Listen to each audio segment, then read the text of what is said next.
কুড়িগ্রামের নাগেশ্বরী উপজেলার কেদার ইউনিয়নের গোলেরহাট গ্রামের ক্ষুদ্র কাঠ ব্যবসায়ী আমিনুর রহমান ও মারুফ দম্পতির ছোট সন্তান মোহাম্মদ ঈশা। এই ছোট্ট বয়সেই হাতে ব্যাট ও বল তুলে নেয় ক্রিকেট অনুরাগী ঈশা। ক্রিকেটার হওয়ার অদম্য ইচ্ছে তার, আর তাই সন্তানকে ব্যাট, বল, উইকেট, হেলমেট, গ্লাভস, প্যাড সহ পোশাক কিনে দেয় বাবা। নিয়মিত প্র্যাকটিসে ছেলে একই সাথে দক্ষ ব্যাটসম্যান আবার চৌকস বোলার। এই ক্ষুদে ক্রিকেটারের ব্যাটিং আর বোলিং এর মুনশিয়ানায় বিস্মিত এলাকাবাসী। যে রকম ও খেলে, ওর প্রতিটা বল যেভাবে ফেস করে আমরা ওভাবে ফেস করতে পারি না।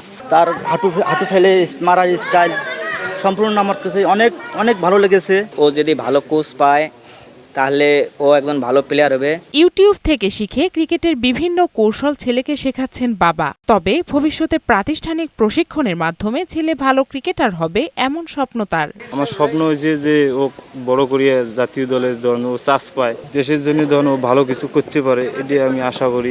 ঈশার প্রিয় খেলোয়াড় বাংলাদেশ জাতীয় ক্রিকেট দলের সাবেক ওপেনার তামিম ইকবাল খান। দেখা করার ইচ্ছে প্রিয় খেলোয়াড়ের সাথে।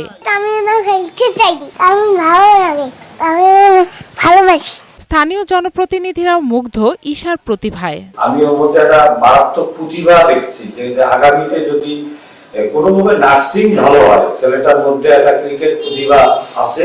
এদিকে বিকেএসপিতে ঈশার ভর্তি সহ সার্বিক সহযোগিতার আশ্বাস জেলার এই ক্রীড়া কর্মকর্তার। আমরা জেলা ক্রীড়া অফিস এবং জেলা কৃষি সমিতির পক্ষ থেকে তাকে ক্রীড়া সামগ্রী বা অন্যান্যভাবে ক্রীড়া শিক্ষাবৃত্তির মাধ্যমে যদি আমরা সার্বিক সহযোগিতা করতে পারি, এটা আমরা তাকে সার্বিক সহযোগিতা করার চেষ্টা করব। খুদে এই ক্রিকেটার ভবিষ্যতে পেশাদার ক্রিকেটার হিসেবে গড়ে উঠুক, এমনটাই প্রত্যাশা সবার। জান্নাতুল ফিরদাউস কণা, বৈশাখী সংবাদ।